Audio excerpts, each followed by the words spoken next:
Talagang sinulit at in-enjoy ng kapuso actress Cassie Legaspi ang bakasyon niya sa Siargao Island. Kasama ang kanyang mga non-showbiz friends, makikita ang mga larawan nito na napakagandang kasuotan.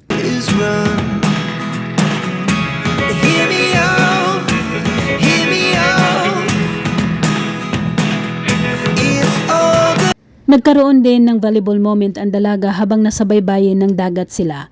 Habang nakikahalubilo sa mga taong naroon, hindi maiwasang maraming lumapit sa kanya para magpa-picture.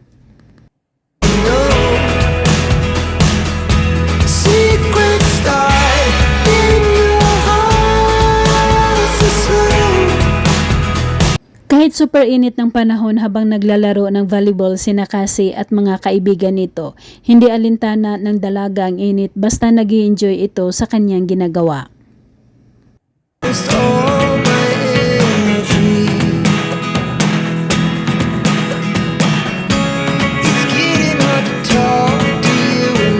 Nakasuot ng bathing suit ang dalaga, pinapartneran niya ito ng long pants pero lutang pa rin ang kasiksihan at kagandahan nito. Kahit walang make-up, manang-mana ito sa kanyang mami Carmina Villaruel.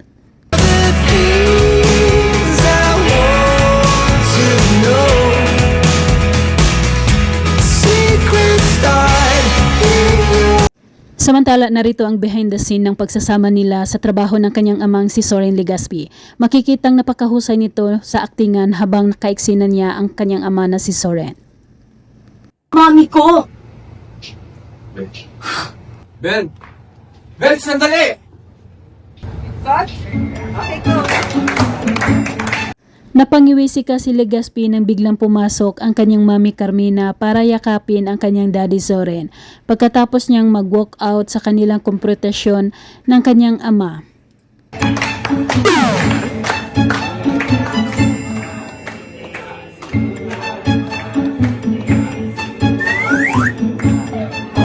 Napasanaol na lang ang dalaga habang pinanood ang lambingan ng kanyang mga magulang na sina Carmina at Soren. Super saya lang sa set, tawanan at biruan pagkatapos ng kanilang taping.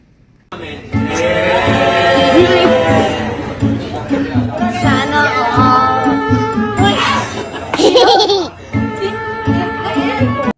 Pagdating naman sa sayawan, hindi naman pahuhuli ang mag-ama sa mga trending dance move. Super hataw ang sayaw ni Cassie Legaspi habang nasa tabi niya ang kanyang amang si Soren.